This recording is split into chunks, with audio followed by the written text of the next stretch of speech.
Assalamualaikum warahmatullahi wabarakatuh.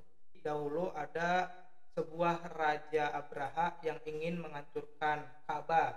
Ya, Nah, pada waktu itu maka disebut tahun gajah. Dan kelahirannya itu pada hari Senin 12 Rabiul Awal atau bertepatan pada 571 Masehi. oh itu makanya disebut dalam salah satu surat dalam Al-Quran yang disebut dengan surat Al-Fil, Betul. yang artinya gajah Gajah. gitu Pak ya.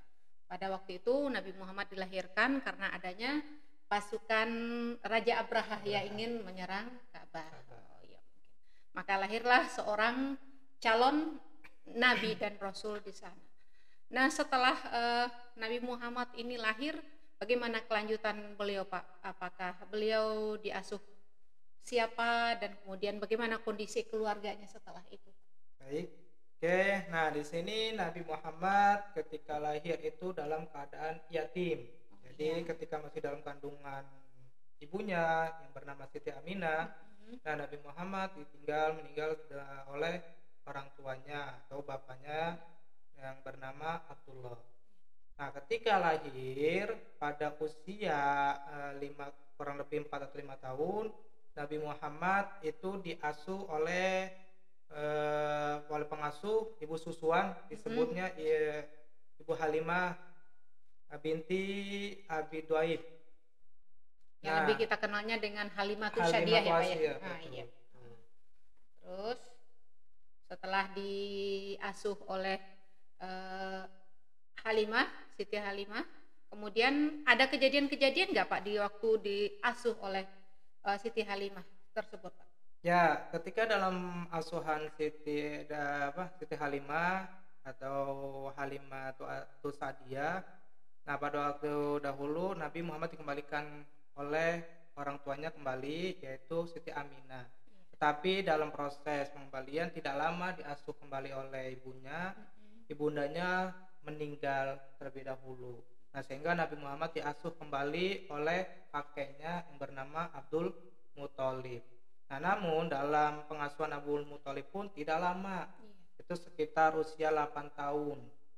Nah, maka diasuh kembali oleh pamannya yang bernama Abu Thalib. Nah, disinilah permulaan Nabi Muhammad itu berkembang dengan pesat dari asuhan dari pamannya yang bernama Abu Thalib. Abu Thalib pamannya, iya.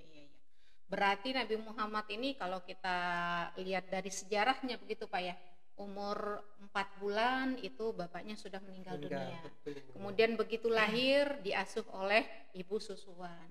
Kemudian belum juga begitu menginjak remaja sudah ditinggal kembali oleh ibunya, sehingga sebutan yatim piatu itu sudah melekat di darah beliau sebelum beliau menjadi remaja. Diasuh kemudian oleh kakeknya Abdul Muthalib, kemudian gak lama, cuma sekitar lebih kurang 2 tahun gitu Pak ya. Kemudian diasuh kembali oleh pamannya Abu Thalib. Nah, setelah diasuh oleh Abu Thalib di masa remajanya, kemudian beliau sempat ikut berdagang ya Pak ya? Betul. Ikut berdagang, kemudian di perjalanan itu suatu ketika itu kalau nggak salah saya suatu ketika rombongan Abu Thalib ini melewati suatu wilayah, kemudian di atasnya itu dinaungi awan gitu ya Pak ya. Betul. Dinaungi awan, sehingganya beliau bertemu dengan seorang pendeta kalau nggak salah ya. Ceritanya kira-kira gimana itu Pak? Ya, nah ketika dalam pengasuhan pamannya Abu Thalib, Nabi Muhammad itu diajarkan bagaimana cara mengembala yang baik. Nah, lalu diajarkan bagaimana berniaga atau berdagang dengan baik. Nah, dari situ Nabi Muhammad terus belajar sehingga menjadilah seseorang yang dermawan, jujur dalam berdagang. Nah, sehingga dalam perjalanan berdagang dahulu Nabi Muhammad itu dikelilingi, di atasnya itu ada awan hitam yang mengelilingi Nabi Muhammad supaya Nabi Muhammad tidak kepanasan dalam perjalanan menuju ke Syam, ke negeri Syam untuk berdagang.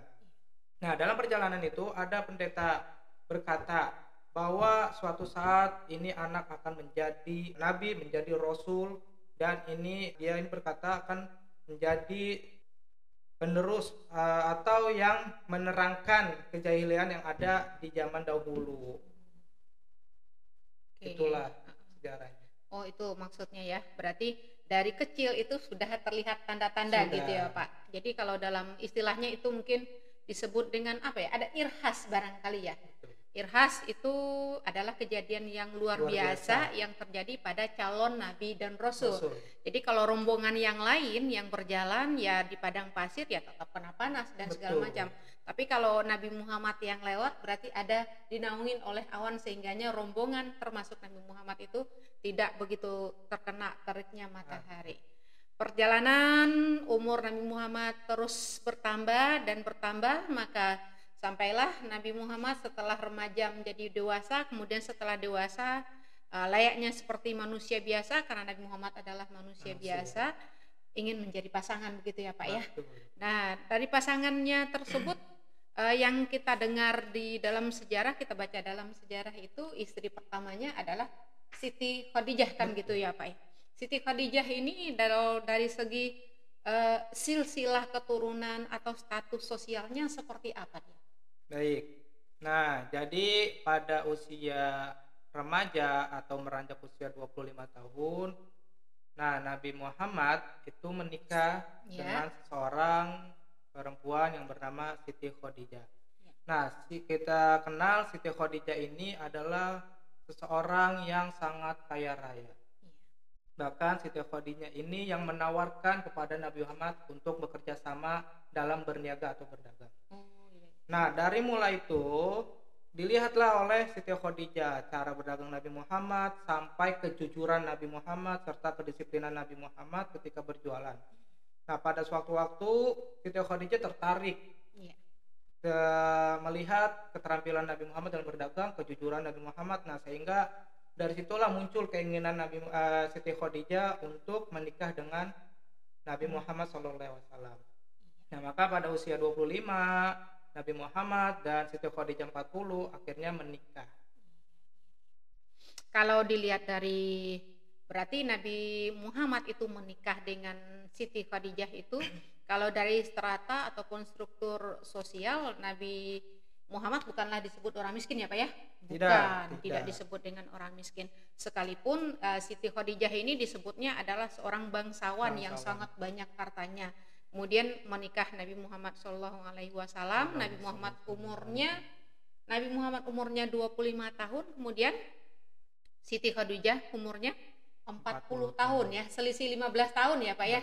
Ya, kalau Bapak selisihnya berapa tahun Pak? Alhamdulillah kalau saya bedanya 1 tahun.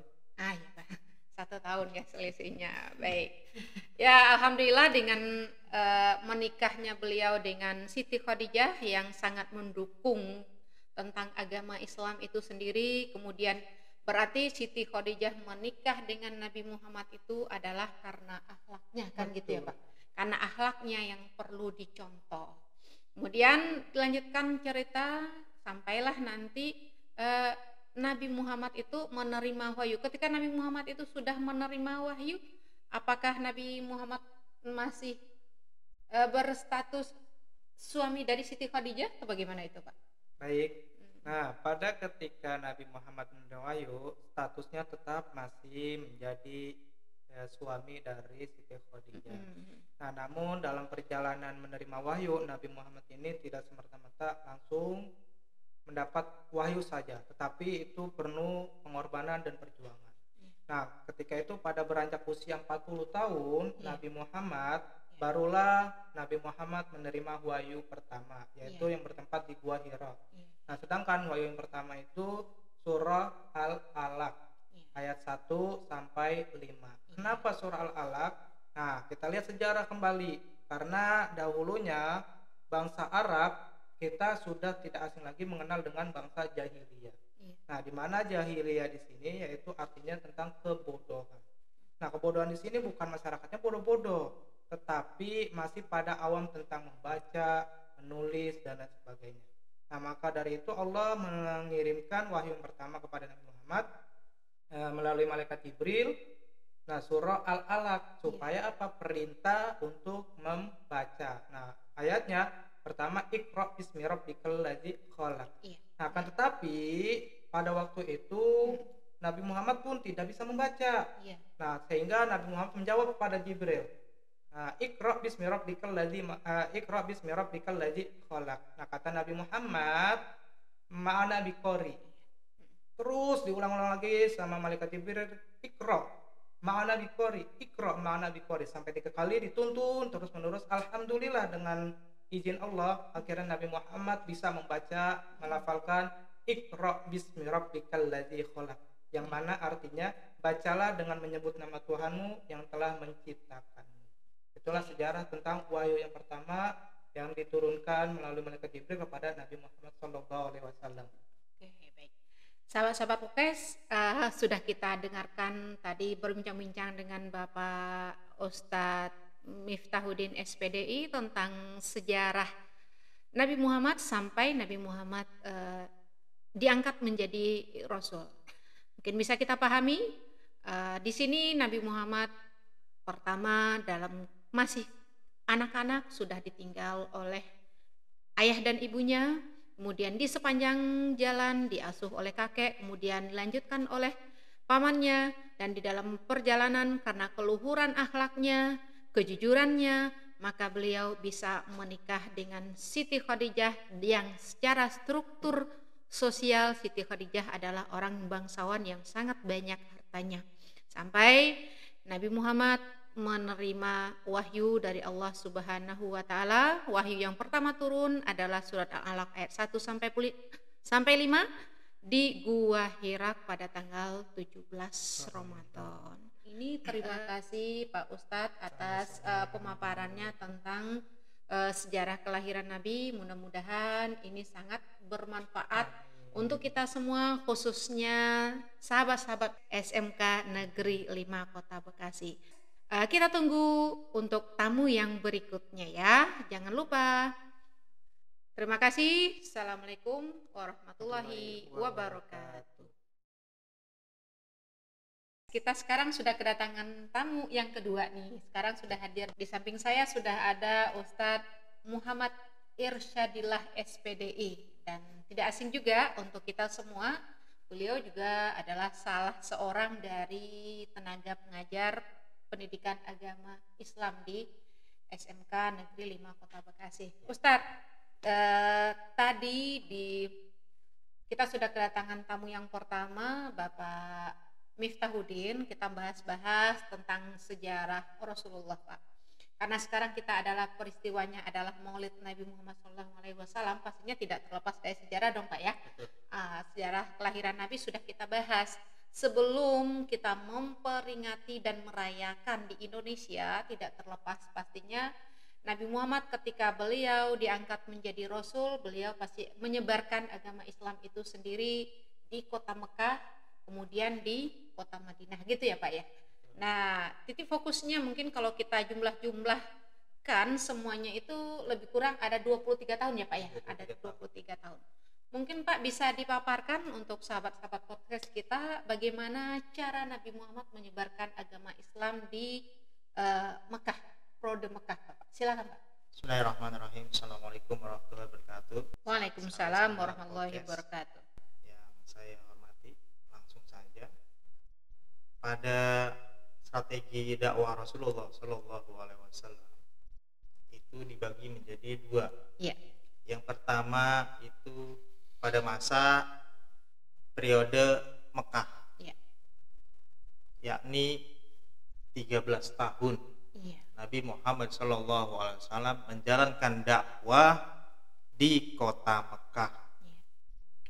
Kemudian pada periode kedua nanti 10 tahun di kota Madinah. Nabi Muhammad SAW memiliki banyak sekali rintangan-rintangan, cobaan, ujian maupun dukungan, walaupun hanya segelintir saja dukungan dari istrinya, sahabat-sahabatnya, dari pamannya, bahkan dari kakeknya sendiri dimusuhi dalam strategi dakwah untuk menyebarkan ajaran agama Islam. Sahabat podcast, pada masa periode Mekah, Nabi Muhammad SAW itu merupakan yang pertama kali ya menyebarkan ajaran agama Islam yang telah dipaparkan sebelumnya oleh Ustadz Miftah Ya. merupakan wahyu yang pertama kali keluar adalah surat Al-Alaq. Kemudian dakwah Nabi Muhammad SAW di periode Mekah itu ada beberapa profilnya, ada beberapa strateginya dalam melaksanakan ajaran agama Islam. Oh ya di Ustaz, kota. kan gini nih Pak, maaf ya dipotong ya. Ya, Kalau kita kan tahu kalau di kota Mekah ini tadi seperti yang disampaikan oleh Bapak Miftahuddin, itu di kota Mekah itu di waktu wahyu pertama turun itu masyarakatnya itu keadaannya dalam keadaan jahiliyah kan gitu ya. ya, Berarti jahiliyah ini bukanlah berarti dia bodoh, tetapi jahil untuk melihat kebenaran gitu kan. Nah di tengah-tengah itulah Nabi Muhammad ini lahir. Artinya ketika di tengah-tengah itu orang penduduk bangsa Quraisy tersebut menyembah selain dari Allah, kemudian datanglah Rasulullah untuk menyebarkan agama. Nah kira-kira Bapak, bagaimana cara Nabi Muhammad menyebarkan agama Islam dalam kondisi seperti itu? ya. Pada masa periode tersebut Nabi Muhammad menjalankan perkembangan atau menjalankan ajaran agama Islam itu ada rintangan, Iya. terutama di bidang agama, di bidang moral, di bidang hukum, karena saking jahiliyahnya Iya. masyarakat pada waktu itu, ketidaktahuan antara mana yang benar, mana yang salah, mana yang haram, mana yang halal, mana yang berakhlak dan mana yang tidak berakhlak. Jadi Rasulullah SAW datang untuk menyempurnakan akhlak yang ada di Mekah. Kemudian di bidang agama, keyakinan mereka sudah menyimpang pada waktu itu, jauh dari ajaran tauhid yang diajarkan oleh bapaknya Nabi kita, yaitu Nabi Ibrahim alaihissalam. Kemudian di bidang moral atau akhlak, kebiasaan mereka dalam berjudi, sering berjudi, memabuk, khamar. Khamar itu minum-minuman keras pada waktu itu. Sudah dianggap biasa. Inilah yang menjadi budak dari kabilah yang memenangkan pertempuran pada waktu itu, karena sering mabuk-mabukan pada waktu itu. Kemudian pengangkatan Muhammad sebagai nabi dan rasul dalam waktu tidak lama. Nabi Muhammad diangkat menjadi rasul pada usia 40 tahun. Iya. 13 tahun sebelum hijrah. Wahyu pertama tadi sudah jelaskan. Kemudian ada kategori surah, makanya disebut surah Makkiyah. Berarti Quran tersebut, surat tersebut turun adanya di kota Mekah. Iya. Itulah membedakan antara surat Makkiyah dan surat Madaniyah. Nanti akan dijelaskan surat Madaniyah itu merupakan di Madinah ketika Rasulullah menerima wahyu. Itulah perbedaannya. Iya.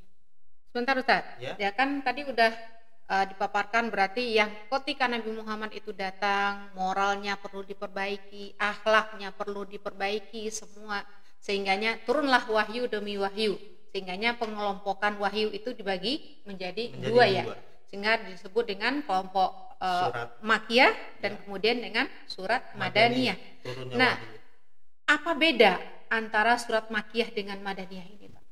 Perbedaannya itu kalau di Makkiyah itu Iya.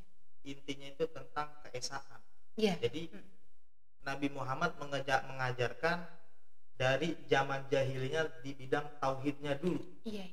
Makanya surat yang pertama itu Qul huwallahu ahad pada waktu itu, karena banyak yang menyimpang di antara kabilah-kabilah yang ada pada waktu itu, sehingga terkeluarlah surat Makkiyah. Makanya Qul huwallahu ahad itu merupakan surat dari kota Mekah.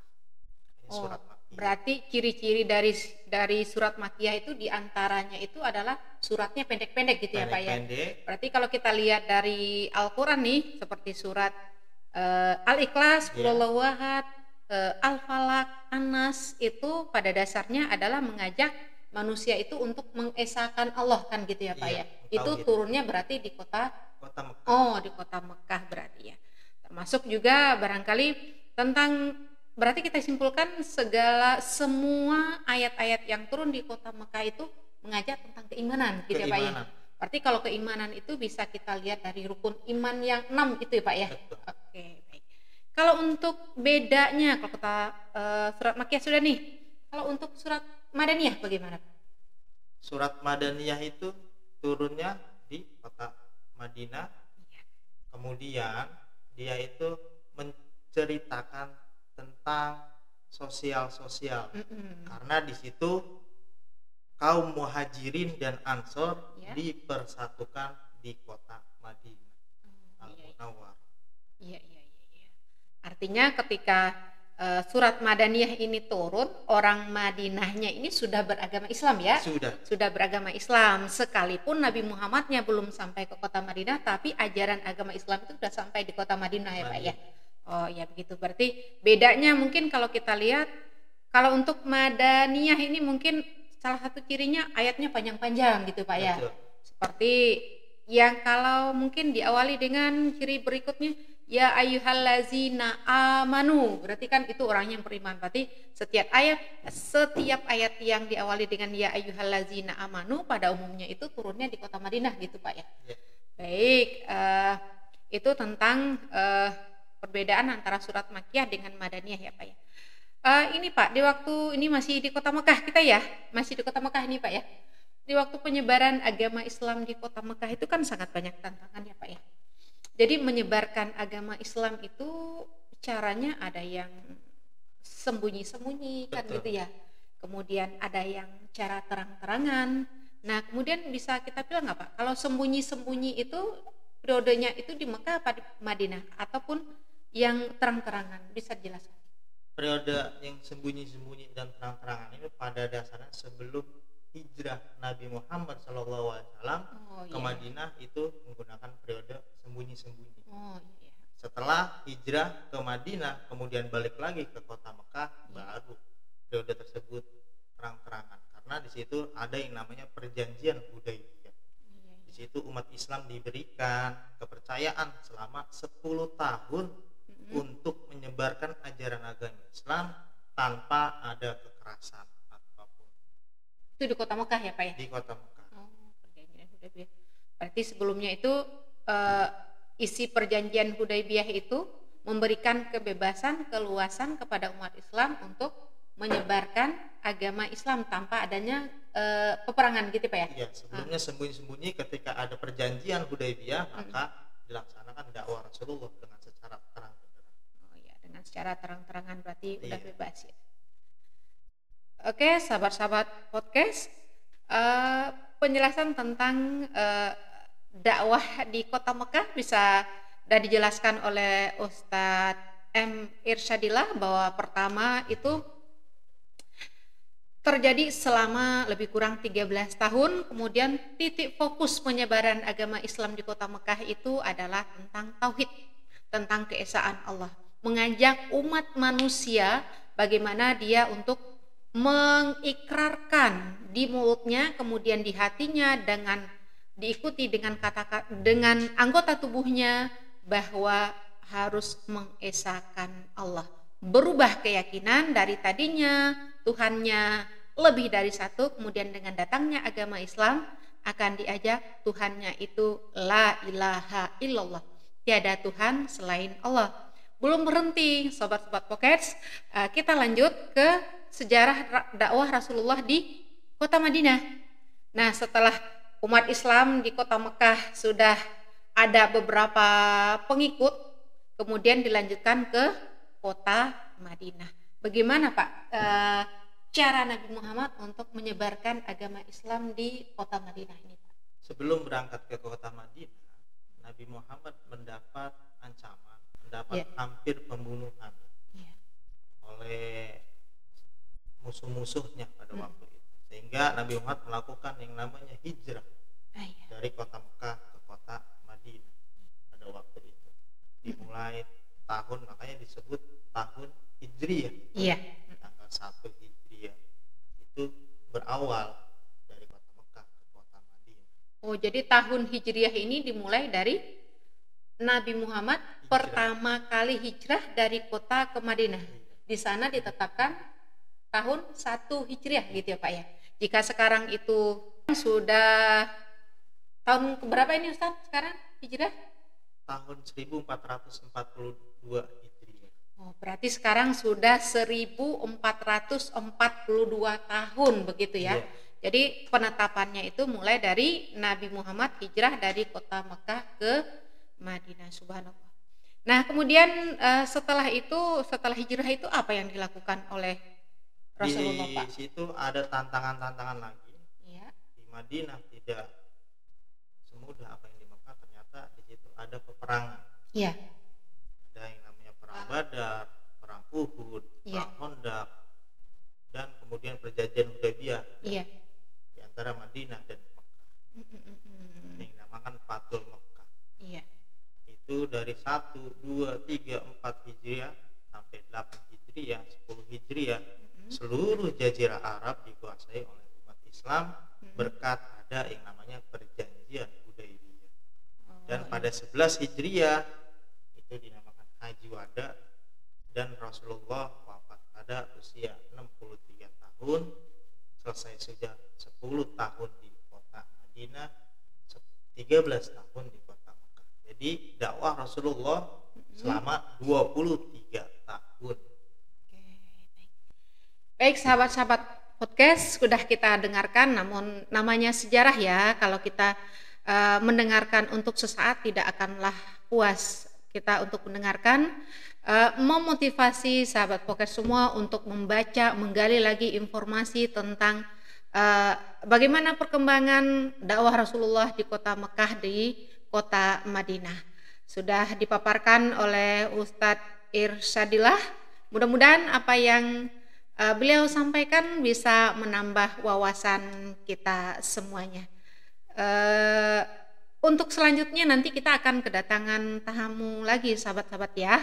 Untuk sekarang kita ucapkan dulu terima kasih banyak Ustadz telah sama-sama. bergabung di tempat kita hari ini. Lain kali kita ketemu lagi ya Ustadz ya. Assalamualaikum warahmatullahi wabarakatuh. Waalaikumsalam Ustadz, terima warahmatullahi kasih. wabarakatuh. Sahabat SMK Negeri 5 Kota Bekasi, jumpa lagi dengan kita tim guru agama masih dalam suasana Maulid Nabi Muhammad Shallallahu Alaihi Wasallam. Kita sudah membahas buah sejarah tentang Nabi Muhammad Shallallahu Alaihi Wasallam dari kelahirannya, kemudian bagaimana beliau menyebarkan agama Islam di kota Mekah dan di kota Madinah. Pastinya dong, karena kita umat Islam yang ada di Indonesia, kita juga membahas tentang bagaimana sejarah Islam itu datang ke Indonesia itu sendiri. Sebab kita tidak akan bisa melakukan apapun tanpa sebelumnya kita tahu. Salah Pak?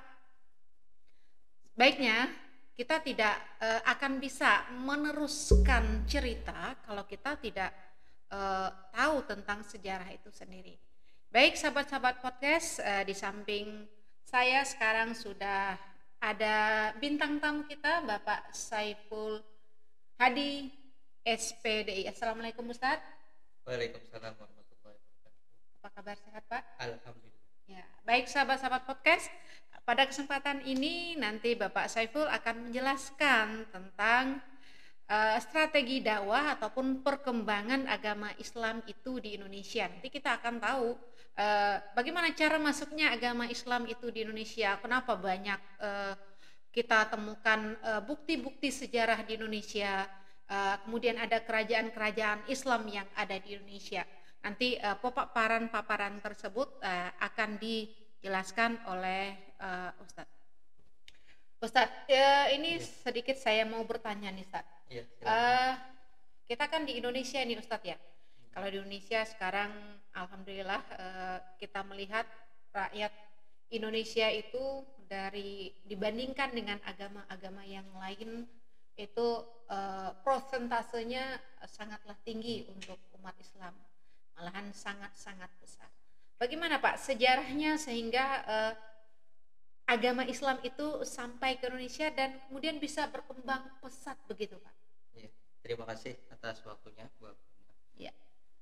Bismillahirrahmanirrahim. Assalamualaikum warahmatullahi wabarakatuh. Waalaikumsalam warahmatullahi wabarakatuh. Di sini saya akan menjelaskan tentang strategi dakwah dan perkembangan Islam di Indonesia. Iya. Masuknya Islam di Indonesia itu terbagi menjadi 3 teori. Yang pertama itu teori Gujarat, yang kedua teori Mekah, yang ketiga teori Persia. Yang pertama teori Gujarat, di sini Islam datang dari wilayah Gujarat, India, melalui peran para pedagang Muslim India. Yang kedua yaitu Islam langsung dari Timur Tengah melalui jasa pedagang Arab. Yang ketiga dari teori Persia, di sini dibawa langsung oleh pedagang asal Persia yang singgah ke Gujarat sebelum ke Nusantara. Di sini teori Mekah nanti ada bukti sejarah teori Mekah. Artinya gini ya Pak ya, jadi agama Islam yang datang ke Indonesia dibawa oleh para pedagang-pedagang apa itu Persia, apa itu India, apa itu teori Gujarat yang disebut dengan teori Gujarat. Sebelumnya rakyat Indonesia waktu itu kepercayaannya apa Pak? Apakah agamanya tidak beragama atau seperti apa Pak? Sebelum Islam ini datang ke Indonesia. Oh iya. Jadi di sini masyarakat Indonesia dahulunya mereka memeluk agama Hindu. Karena dulu masyarakat Indonesia itu banyak kerajaan-kerajaan Hindu dan Buddha. Tapi yang paling mayoritas adalah kerajaan Hindu. Makanya kenapa rakyat Indonesia itu masih mempercayai tradisi-tradisi dan juga budaya-budaya. Karena itu adalah menjadi salah satu bagian dari kepercayaan agama Hindu. Oh iya.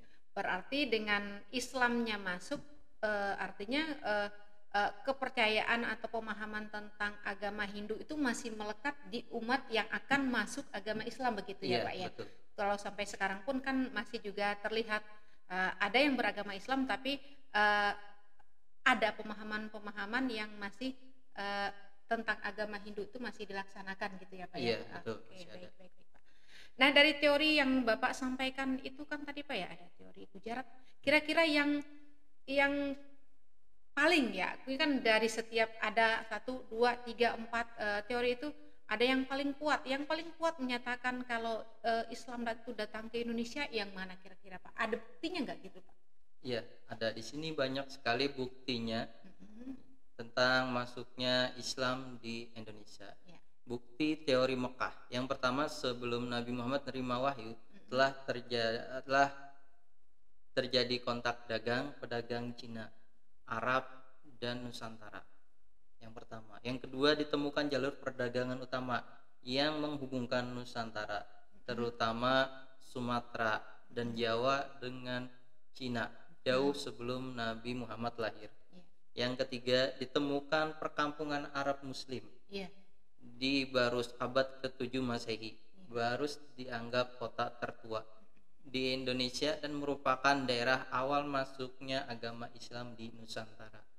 Yang keempat, ditemukan bahwa Barus merupakan perkampungan multi etnis dari berbagai suku bangsa termasuk Arab, India, dan Cina.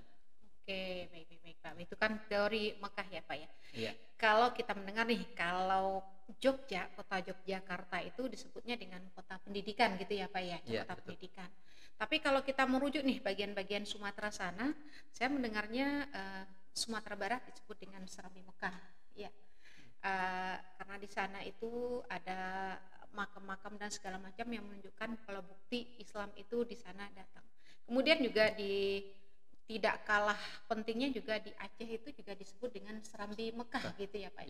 Kalau yang di Aceh itu ceritanya kira-kira seperti apa itu? Aceh kenapa awal mulanya disebut sebagai kota Serambi Mekah? karena awal pertama masuknya agama Islam itu melalui jalur perdagangan, yaitu daerah laut. Ya. Nah, daerah laut masuk ke daerah Aceh, dibawa oleh pedagang yang berasal dari bangsa Arab. Ya. Setelah itu menyebarkan agama Islam. Ya.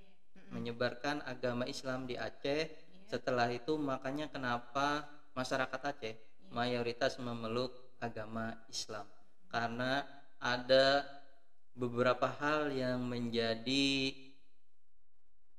bagian kenapa agama Islam itu bisa sampai menguasai hampir seluruh provinsi Aceh. Oh, iya, iya. Di samping itu di Aceh itu juga kita temukan ya Pak ya, adanya raja yang terkenal itu kan Sultan Malik As-Soleh gitu ya Pak ya, yang sebagai raja pertama tentang agama Islam di sana. Itu tentang masuknya agama Islam pertama kali di Indonesia gitu kan Pak ya. Ya, kemudian berkembang kembali. Nah, bagaimana masuknya agama Islam sehingga cepat tuh datangnya ke Indonesia gitu Pak? Iya. Jadi di sini mereka memakai beberapa strategi agar supaya Islam dapat berkembang melalui jalur dakwah. Yang pertama itu melalui perdagangan, yang kedua melalui perkawinan, yang ketiga melalui pendidikan, yang keempat melalui tasawuf, yang kelima melalui kesenian, yang keenam melalui politik. Kan gini ya Pak ya, di waktu Islam itu belum datang ke Indonesia, pastinya umat Islam waktu itu masih beragama Hindu, ya seperti yang Bapak sampaikan tadi, ataupun punya aliran kepercayaan animisme ataupun dinamisme. Nah, kemudian nih para pedagang dari Arab ataupun Mekah ataupun Gujarat tadi ke Indonesia mau melakukan perkawinan. Nah, itu bagaimana itu? Kan tadinya masih beragama Hindu. Ya, jadi di sini pedagang Islam banyak yang menikah dengan wanita lokal yang diislamkan terlebih dahulu. Jadi sebelum menikah, yang mana wanitanya itu dimasukkan ke agama Islam terlebih dahulu. Karena kita agama Islam rahmatan lil alamin, tanpa adanya suatu paksaan. Karena adanya keikhlasan memeluk agama Islam. Makanya kenapa orang pertama kali memeluk agama Islam itu harus mengucapkan 2 kalimat syahadat. Asyhadu an la ilaha illallah wa asyhadu anna Muhammadar Rasulullah. Ya. Jadi seperti itu. Oke, ya. Baik, artinya Islam dulu baru boleh nikah. Ya kan biasa ya kalau ada tamu yang datang, kemudian ada turis-turis kan wajahnya beda kan dengan penuh, itu pasti jadi rebutan dari kembang desa atau kembang kota lah gitu ya. Tapi syaratnya kalau pengen nikah harus beragama Islam dulu. Tapi dalam agama apa kan la ikraha fiddin, enggak dipaksa ya Pak? Tidak dipaksa. Tidak dipaksa ya, harus masuk agama Islam karena konsekuensinya dalam agama Islam itu kalau menikah berbeda keyakinan itu dalam agama Islam tidak diakui. Tidak diperbolehkan, tidak diakui. Malahan ada dianggap selama sepanjang hidupnya sebelum satu keyakinan itu dianggap melakukan hubungan suami istrinya zina gitu ya Pak ya? Betul. Salah nggak saya Pak? Iya, betul Bu, seperti itu. Jadi apabila yang laki-laki muslim, maka yang wanita pun harus muslim. Jadi sama-sama beragama Islam, satu keyakinan. Tetapi apabila yang laki-laki muslim, yang perempuan non muslim, itu tidak diperbolehkan dalam agama Islam. Tapi nanti status perkawinannya nanti akan dipertanyakan di mata Allah. Ya kan? Baik Pak ya.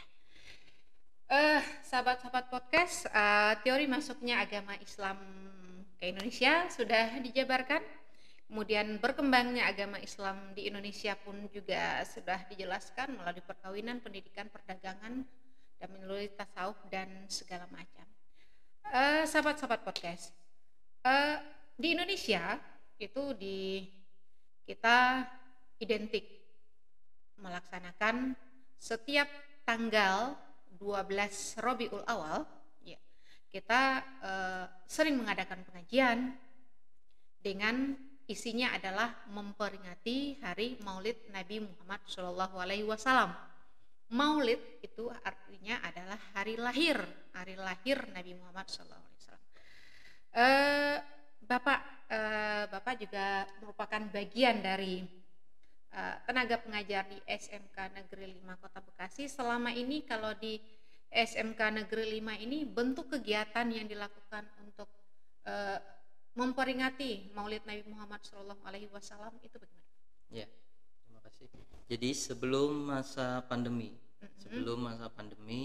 di SMK Negeri 5 Kota Bekasi, alhamdulillah kita selalu memperingati peringatan Maulid Nabi Muhammad SAW. Ya, yaitu dengan mengadakan acara. Mengadakan acara itu bertanda bahwa kita itu mengucapkan rasa bersyukur. Karena suatu tauladan kita itu telah lahir dengan cara kita bersolawat kepada junjungan kita Nabi besar Nabi Muhammad SAW. Selain diucapkan dalam hati, selain diucapkan di mulut, dan juga harus disimpan dalam hati dan dipraktekkan oleh tingkah laku dan perbuatan. Artinya di SMK Negeri 5 kalau dalam kegiatan Maulid Nabi Muhammad selalu kita syiarkan setiap tahun ya Pak ya, selalu kita syiarkan dengan berbagai macam kegiatan, yang kegiatannya itu kita isi dengan pengajian, kemudian yang musik-musik yang bernilai dakwah gitu. Tapi kalau dengan sekarang kita posisinya dalam keadaan pandemi COVID-19 yang sudah hampir dari berapa bulan, udah setengah tahun lebih ya Pak ya. SMK Negeri 5, Bapak sebagai guru agama, apa yang bisa kita lakukan Pak? Jadi yang dilakukan adalah pada saat pandemi saat ini memperingati Maulid secara virtual. Selain secara virtual, kita juga masih harus tetap menjalankan sunnah-sunnahnya beliau. Itu adalah salah satu bentuk rasa kita memperingati Maulid. Karena kalau kita cinta kepada Rasulullah, kita juga harus cinta tentang sunnah-sunnah beliau. Oke. Mungkin salah satu dari dari bentuk kegiatan ya, bentuk kegiatan Maulid Nabi Muhammad SAW di SMK 5, salah satunya ini kegiatan kita hari ini ya. Kegiatan kita bisa menjumpai para sahabat-sahabat podcast SMK Negeri 5 Kota Bekasi dalam rangka memperingati Hari Maulid Nabi Muhammad SAW. Mari kita tingkatkan ibadah kita kepada Allah Subhanahu wa taala. Kita selalu berselawat kepada baginda Nabi Muhammad SAW. Allahumma sholli ala Sayyidina Muhammad. Semoga dengan sering berselawat kepada beliau kita selalu mendapatkan syafaatnya. Amin ya rabbal alamin. Sebagai kesimpulan sahabat-sahabat podcast dalam Al-Quran, laqad kana lakum fi Rasulillahi uswatun hasanah. Sungguh telah terdapat suri tauladan yang baik pada Nabi Muhammad Shallallahu Alaihi Wasallam. Jadikanlah Nabi Muhammad itu sebagai idola kita semua yang nomor satu selain dari idola-idola yang lain. Idolanya dengan melakukan sunnah-sunnahnya, dengan melakukan perintah-perintahnya, dan sering berselawat kepada baginda Nabi Muhammad Shallallahu Alaihi Wasallam. Jangan terlalu banyak menyintai, mengidolakan artis-artis Korea dan segala macam, boleh, tapi tetap idola number one adalah Nabi Muhammad Shallallahu Alaihi Wasallam. Teladanilah kejujuran beliau, teladanilah kecerdasan beliau, teladanilah amanah beliau. Sampailah kita di penghujung acara peringatan Maulid Nabi Muhammad Shallallahu Alaihi Wasallam. Tetap sehat, tetap semangat, tetap berselawat kepada Nabi Muhammad SAW. Terima kasih Pak Ustadz telah meluangkan waktunya di acara kita bersama. Saya sebagai host pada kesempatan kali ini, mohon maaf jika ada salah kata dan kekurangan. Saya akhiri dengan wabillahi taufik wal hidayah. Wassalamualaikum warahmatullahi wabarakatuh.